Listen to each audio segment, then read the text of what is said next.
Hello and welcome to Daily News Simplified.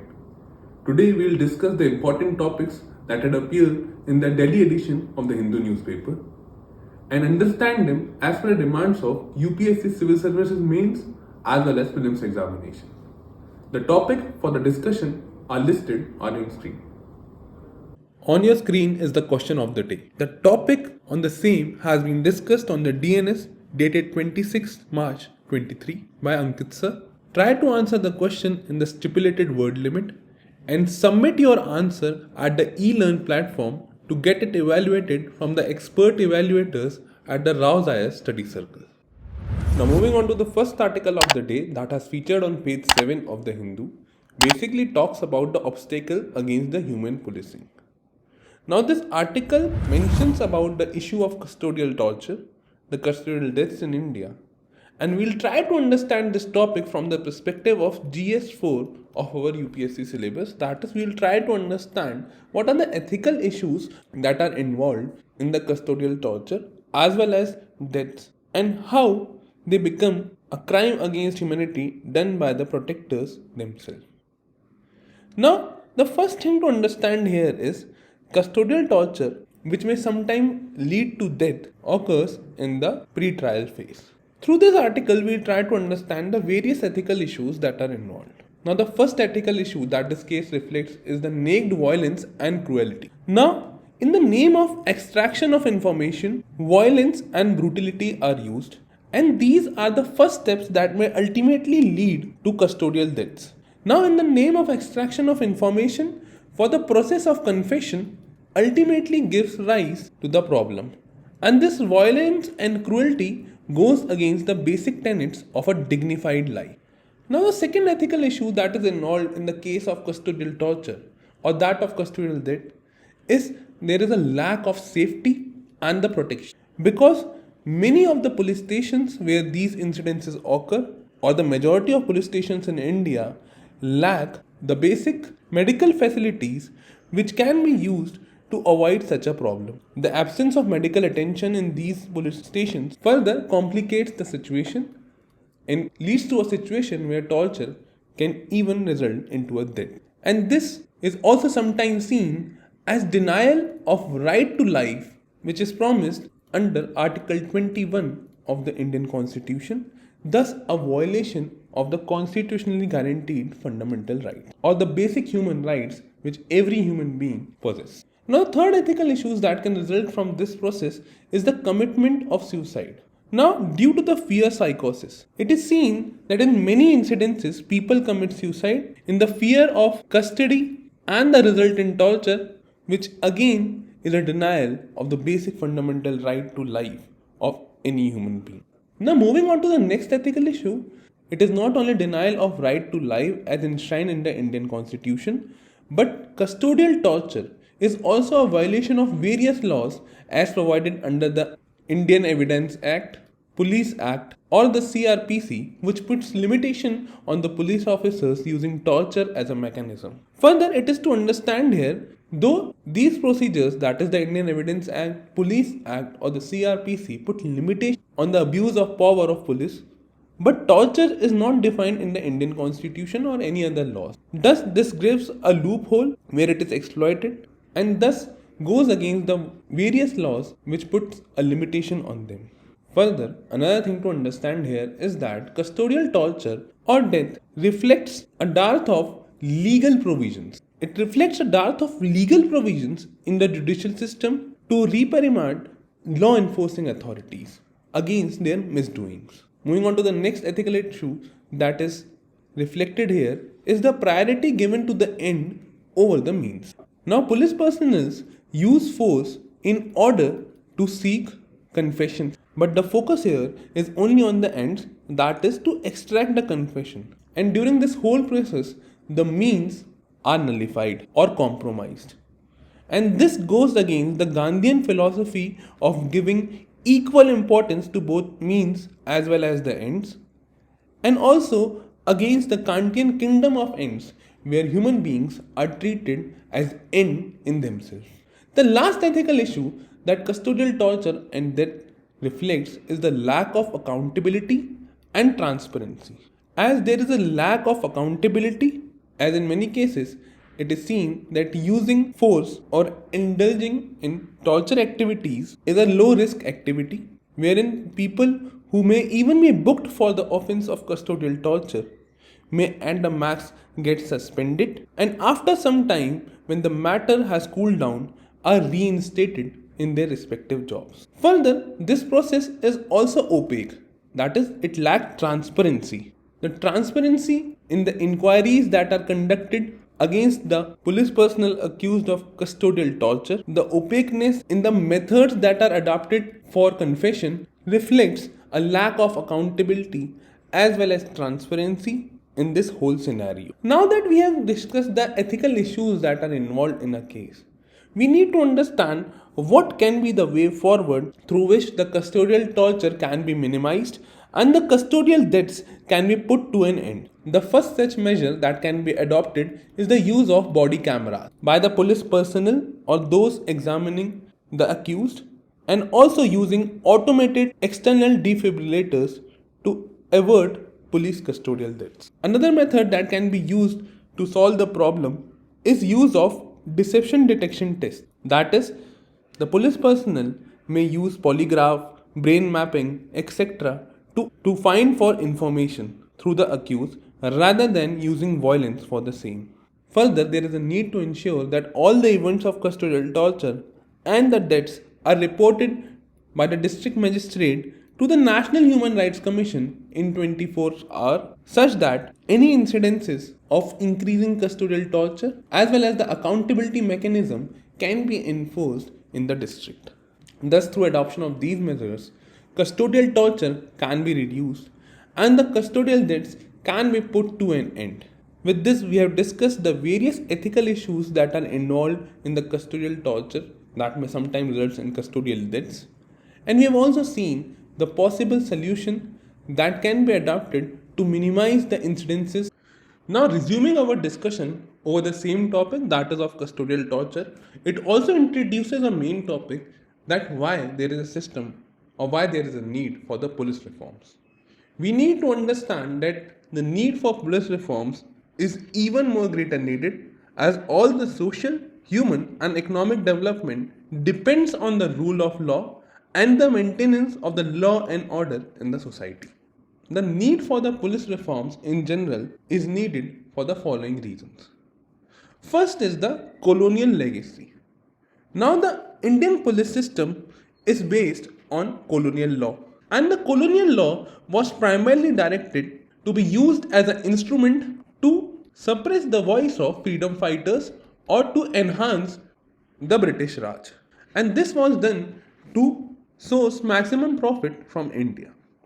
Now, the current police system is still based on the colonial legacy, that is, the police still functions in the feudal style and is governed by the Police Act of 1861. Now, not only this act has become anachronistic with time, but it is also authoritarian in nature and was introduced after the 1857 revolt.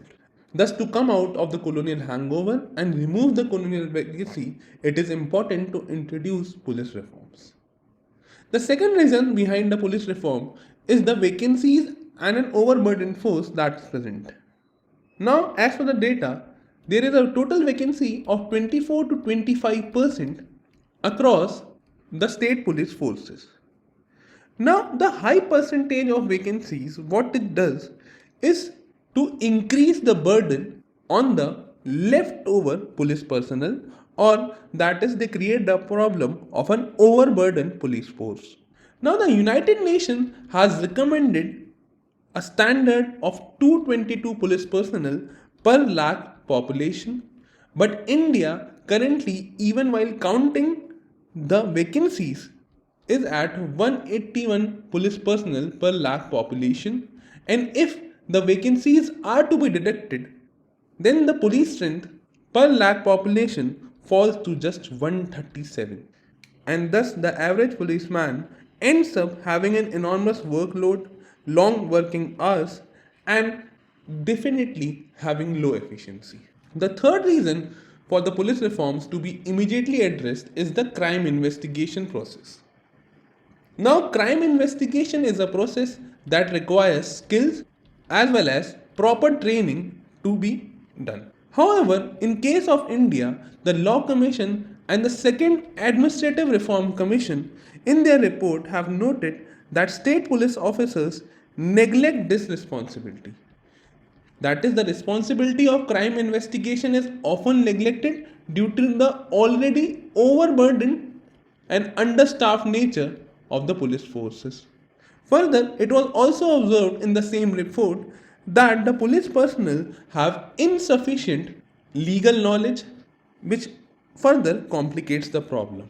Now, the Law Commission in its report also examined the nature of crime investigation in India, and it concluded that though the crime rate in India has increased by about 30% in the previous decades, but the conviction rate at the same time in India has gone down.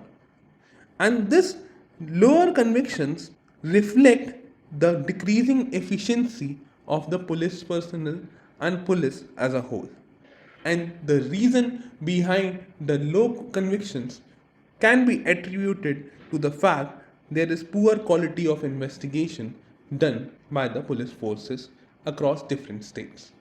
The fourth reason that there is a need for police reform in India is the issue of infrastructure problem. Now, the report submitted by the Controller and Auditor General of India and by the BPRD have noted shortcomings on several of the front which requires support like that of communication, weaponry, vehicles, etc. Where the weaponry, as per the reports, is outdated. Vehicles are understaffed, wherein the report submitted by CAG highlights there is a 30% deficiency in the required stock of vehicles. Another reason for police reforms in India is the improvement in the police public relations that is required. Now, the police personnel in India, as per the reports done by the Second Administrative Reforms Commission, highlights that they are considered to be highly corrupt, inefficient, having a strong political bias, and are unresponsive to the general public. And thus, the police reforms are thus important to ensure that the confidence of the people and the cooperation from the people at the same time can be ensured. The last issue that requires police reform is the custodial debts that we have already discussed in our case study, that the custodial debts are on a rise. And custodial debts today are perhaps the most worst crime in a civilized society that is governed by a rule of law. And thus there is a need to introduce the measures that we have discussed in the case study to introduce police reforms in India and to avoid the problem of custodial debts. Now that we have discussed the need for police reforms in India, the next thing that we will understand is what step has the Indian government taken so far. Now, the Indian government established the Gore Committee on Police Training, which recommended enlarging the content of police training, that is to expand the role of police from just maintenance of law and order to greater sensitivity towards human behavior. Indian government has also established National Police Commission in 1977, and which also recommended shielding police from illegitimate interferences by the bureaucracy as well as by the political class. The Padmanabhaiya Committee was also established in the same regard in the year 2000, and it recommended that the constables and the police force in general should receive the training on soft skills such as communication, counseling, etc. in order such that their interaction with the public is more cordial and the trust in the police system can be enforced. The Police Act Drafting Committee or the Soli Sarabji Committee was also established, which later drafted the Model Police Act. And in 2003, Malimat Committee was established. The Malimat Committee established recommended the state security commissions to be set up to insulate the police from the political pressure. And the Malimat Committee was also given the mandate to review the Criminal Procedure Code of 1973. Despite of the steps that the Indian government has taken, the most important and the landmark judgment which came out was during the Prakash Singh case of 2006. During the Prakash Singh case of 2006, the Supreme Court has directed the states and the union territories to comply with the 7 binding directives on police reform. We'll see the 7 directives under the Prakash Singh case. The first directive here is the constitution of a state security commission, which will act as a watchdog body to oversee the functioning of police, and recommendations levied by the state security commission to be binding on the state government. The second directive under the Prakash Singh judgment was selection of the state DGP out of a panel that is prepared by the UPSC. Further, it also provided a minimum tenure of 2 years for the DGP so selected, irrespective of his date of superannuation. The third directive was a 2-year tenure for other police officers except under any circumstances below the level of DGP, meaning thereby a secured tenure of 2 years for the level of SP and above under the same. Further, as a fourth directive, Prakash Singh case recommended separation of investigation from the law and order and ensuring full coordination between the two wings, meaning thereby the investigation wing and the law and order maintenance wing needs to be separated with coordination among the two. The judgment also recommended creation of police establishment boards to deal with the issues of transfer, postings and other service related issues, and the appeals against the same to avoid any kind of political affinity and partisanship in the issues of transfers and posting.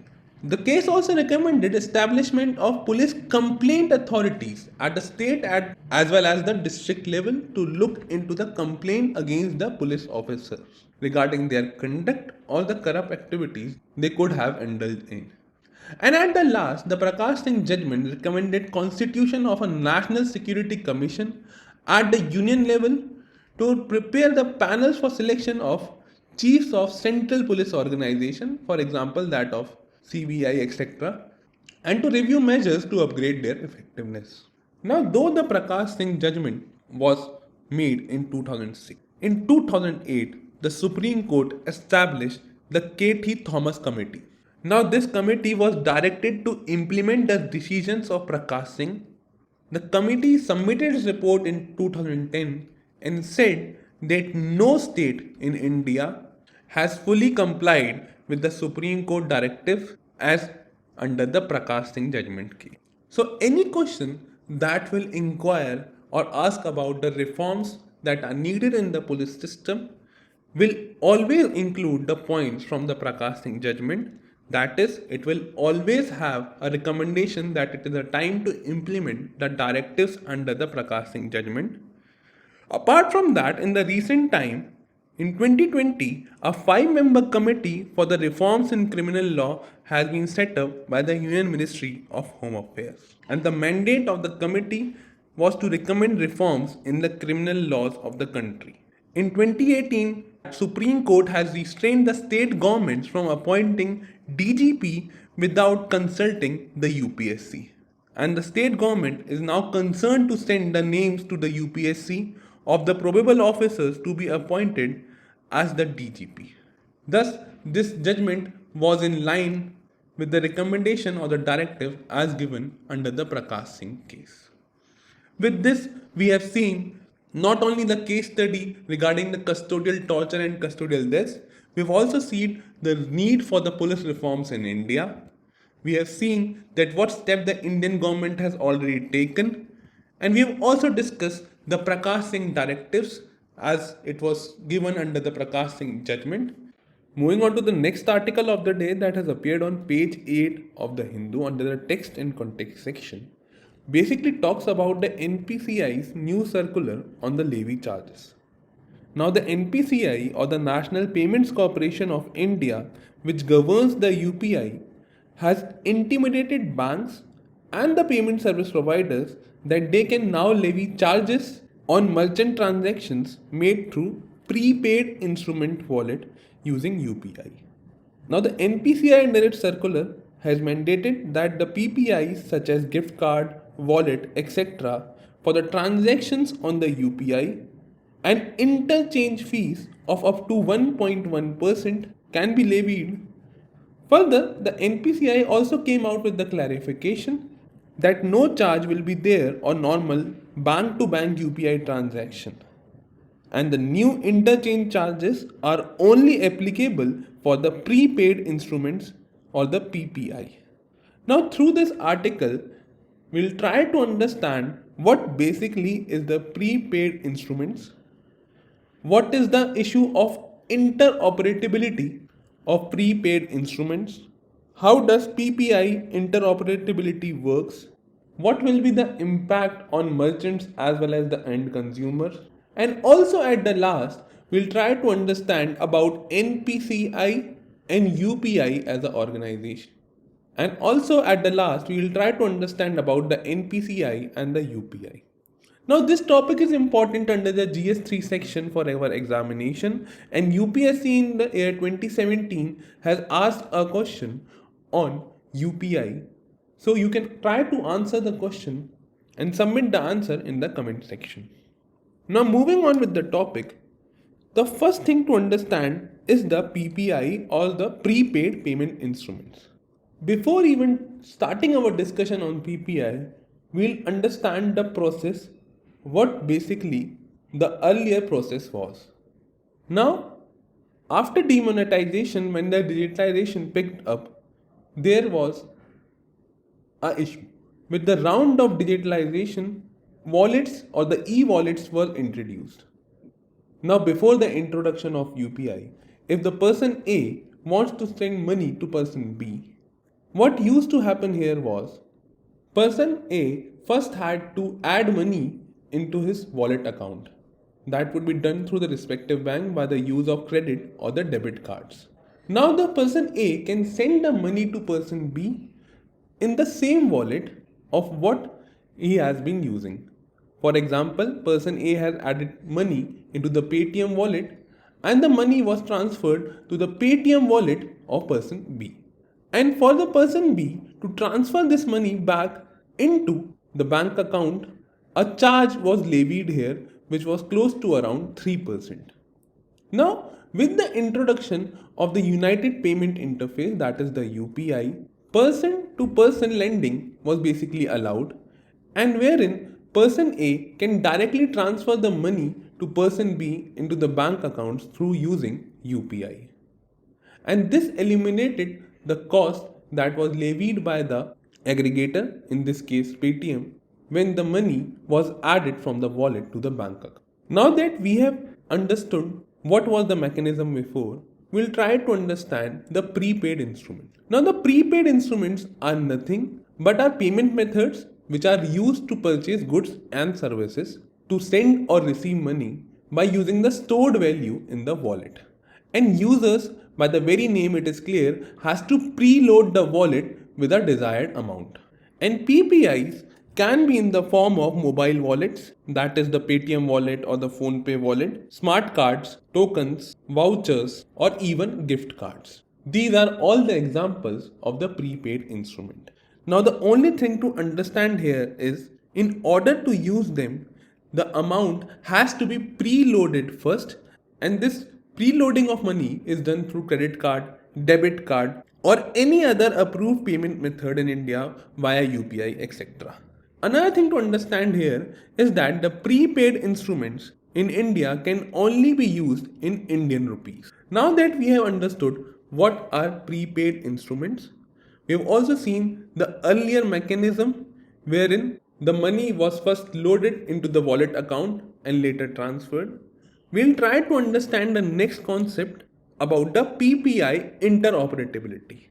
Now previously, to use the PPI account, it was necessary that the concerned merchant was engaged directly by the specific PPI user or had used the same network. To simplify it, we'll try to understand from a very basic example. The most prevalent form of PPI today is that of mobile wallet that is used in India. And previously what used to happen is that interoperability was not there. Meaning thereby, if one person is using Paytm and wishes to make a payment to that of PhonePe wallet, he was not able to do so because there was not PPI interoperability present. The Paytm user or the Paytm wallet can only be used to transfer money to the Paytm wallet account or the Paytm merchant, and this caused the problem of interoperability. To solve this problem, RBI, that is the Reserve Bank of India, mandated interoperability among different PPI issuers, that is among Paytm, PhonePe, and interoperable wallets were thus created. These interoperable wallets were created and were also linked to the UPI, thus creating the interoperable wallets on the UPI rails. Then we need to understand that this PPI interoperability on the UPI has speeded up the growth of merchant transaction, not only in the urban areas but also in the rural areas, thus has deepened the digital financial inclusion. To use this interoperability, one has to link the PPI wallet, for example that of Paytm, to UPI. Once the PPI wallet or the Paytm wallet is linked to UPI, customers can transact using the simple scan and pay features via the QR code. And this has enabled the use of PPI wallet at all merchant locations and across all the payment networks. And it ensured that money can be sent or received to any other wallet user. So now that we have understood what basically are the prepaid instruments and what was the PPI interoperability and how UPI has solved the problem, we'll try to understand what the merchants have to pay for accepting wallet transactions on UPI. Now, for using the prepaid payment instruments such as gift cards, wallet, etc. for transactions on UPI, an interchange fee will apply up to 1.1%. Now these charges are applicable if the transaction is more than 2000 rupees. If we are accepting UPI payments, then there are no charges. Charges are applicable only if we have accepted made using the PPI wallet. To simplify it, we will again see the example of person A sending money to person B. Now this is happening through Paytm wallet, money going into the Paytm wallet again, or it can be also in the Amazon gift card. So what this circular basically does is that once the transaction is more than 2000, that is the prepaid instrument is loaded with 2000 plus amount of money, then an interchange fee up to 1.1% will be levied on the service provider, which in this case is Paytm. So basically, when the money is added into the wallet through the bank account, then this interchange fee will be levied, and only if the amount is more than 2000. Basically, it is also ensuring a level playing field with that of merchant discount rate that is levied on card transactions about 2000s. Further, in the same circular, it has clarified if the payment is done through the UPI mode, then there will be no charge. As of now, officially there has to be no charges that have to be given by the customer. However, people are fearful that the merchants may later pass on the additional burden to the consumers by the way of price increase or some other means, meaning thereby the interoperable fee, that is the 1.1%, which is as per now levied on the service provider, which in this case we have taken as Paytm, can transfer this increased fees on the end customers by one way or another.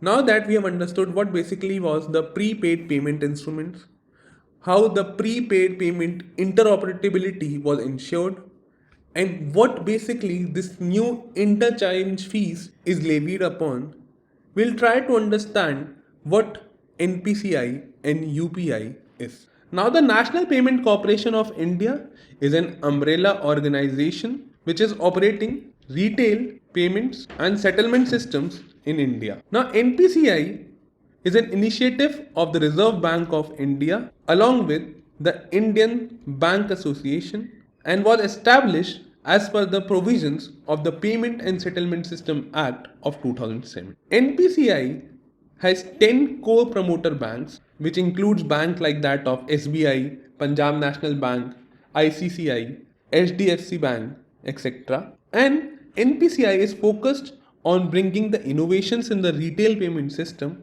and ensure efficiency in operation. Another thing to understand about the NPCI is that it is incorporated as not for profit company under the Companies Act. Now moving on to the UPI. UPI was introduced and is an instant real-time payment system.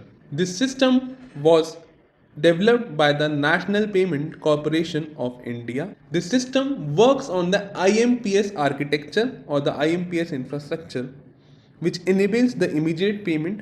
The payments are made round the clock, that is 24/7. The importance or the advantage of using UPI is that it eliminates the risk of sharing bank account details, as the remitter are not required to enter the details such as card number, account number, IFSC code, etc. It enables both kind of person to person and person to merchant payments, and a single mobile application can be used for accessing different bank accounts. And last, and one of the most key important feature of the UPI is that registration of beneficiary is not required. Registration of beneficiary is not required, which was required in the case of net banking, and funds can be transferred based on virtual payment address that are created by the customers. So this was a brief discussion on the NPCI and the UPI. During our discussion, we have also seen the new guideline that has been issued by the National Payment Corporation of India. Moving on to the last topic of the day, that has appeared on page 11 of the Hindu, basically talks about the point of order. Now the Rajya Sabha chairman Jagdeep Dhankar has rejected a point of order that was raised by opposition leader Mallikarjun Kharge. Now this point of order was raised against the union minister and the leader of the house Piyush Goyal for his speech in the house that has targeted Congress leader Rahul. Through this article, we will try to understand the concept of point of order from the prelims perspective as a method of prelims pointer, as parliamentary procedure and the devices that are available under the parliamentary procedures have been asked by UPSC in the prelims examination many a times, and thus this area becomes important for us from the perspective of the prelims examination. Now the first thing to understand here is what basically is point of order. The Lok Sabha Secretariat had described point of order as an extraordinary process which when raised has the effect of suspending the proceedings before the house. Now point of order is basically issued which concerns the procedure and the business of the house in general. And the rule book says it should relate to arrangement of items already that have been included in the list of business for the day. Meaning thereby the point of order should be adhering to the items that are listed in the business for the day. Now there are two things to understand more here about the point of order. What is the source for this point of order? Now the procedure for the point of order comes from the rules of the house, and rule 376 of the Lok Sabha and rule 258 of the Rajya Sabha gives out the procedure regarding point of order. The next thing to understand about the point of order here is that the point of order can concern both the application of the rules of the house, and even it can also concern with the principle that are enshrined under the constitution. Now that we have discussed what basically is point of order as an extraordinary device to concerning with the procedure and business of the house and coming from the rules of the Lok Sabha and the Rajya Sabha, we will now discuss when a point of order is raised. Now the point of order is concerned with the rules of procedure regarding a breach of order or a transgression of any written or unwritten law of the house. And thus a wide range of issues can be flagged under a point of order. Meaning thereby whenever there is a breach of order or a transgression of any written law or unwritten law, a point of order can be raised. Further, the test whether a point raised is a point of order or not involves interpretation or enforcement of rules. That is, whether a point of order raises a point or not, it is alone for the chair to decide. Meaning, thereby, we are here discussing the deciding authority regarding the point of order, and it is for the chair or the presiding officer to decide whether it has raised a specific concern of point of order or not. But this issue has also complexed the problem. That is, the point of order is also causing some of the problems today. The first problem is that, unlike procedures for raising question or flagging other issues in the parliament, for such procedure, that is for raising question, it requires prior notice.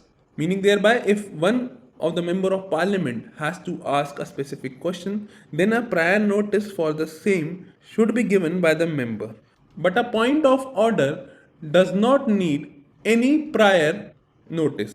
And also, the point of order is supposed to receive precedence over any matter that the House may be dealing with right then.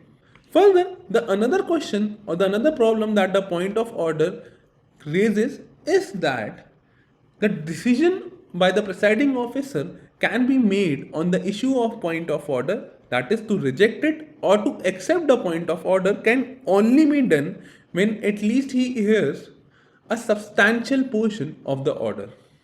Meaning thereby, only after listening to the point of order that has been raised, the presiding officer can decide to accept or reject it, and it sometimes lead to wastage of time at the parliament. So these were the issues that the point of order currently raises, that is the wastage of time that occurs sometime because of the need to hear it first, and the second is the issue that no prior notice needs to be given, unlike the question or other parliamentary devices that are available which seeks clarification over the topics. This brings us to the next part of our discussion. Now that we have discussed what is point of order, when it is raised, the next point of discussion is how is the point of order raised. Now, to raise a point of order, a member has just to stand up and say point of order, whereupon he or she has to first be identified by the presiding officer. Now, the member should elaborate the concern only after being identified by the presiding officer. And while formulating the point of order, it is important for the member to quote the specific rule or the provision of the constitution relating to the procedure of the House which may have been ignored, neglected, or violated. Meaning thereby quoting the specific rule of the provision of the constitution is required. Now there are certain conditions where also the point of order cannot be raised. A point of order cannot be raised during the question hour or when the House is taking up any motion. Secondly, a point of order should not be used for a member to ask for information or to explain the position. And also, the point of order regarding an item of business cannot be raised after such business has been disposed of, meaning thereby if the business has already been conducted, a point of order cannot be raised after that. So, with this exception, we can conclude that a point of order is raised while having reference to the procedure and not the substantive argument on a motion. This brings us to the last part of our discussion. We have seen what is point of order, when it is raised, how it is raised, the deciding authority being the presiding officer, and the last is what happens when it is raised. During our discussion, we have also seen that when a point of order cannot be raised or what cannot be asked. Now the last is what happens when it is raised. The moment a point of order is raised by the member, all the proceedings before the House needs to be suspended. It is for the presiding officer to decide whether a point raised under the point of order is to be allowed or not. No debate is allowed on the point of order itself, but the presiding officer has to first hear the point of order in brief before making any decision. And this we have seen also as a problem as it causes time wastage in some situations. Thus we have seen what is a point of order, coming from the rules of the Lok Sabha and the Rajya Sabha, how it is raised, when it is raised, speaker being the deciding authority, and when it cannot be raised.